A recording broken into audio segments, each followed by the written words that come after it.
গরমে তাপদাহ বেড়েই চলেছে।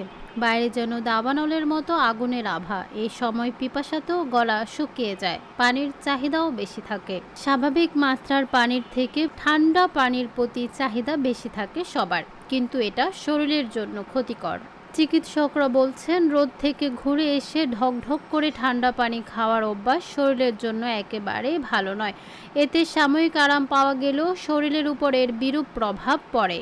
হঠাৎ করে শরীরে ঠান্ডা পানি প্রবেশ করার ফলে রক্তনালীগুলো সংকুচিত হয়ে পড়ে, বিশেষ করে ঠান্ডা লেগে যাওয়ার প্রবল আশঙ্কা থাকে।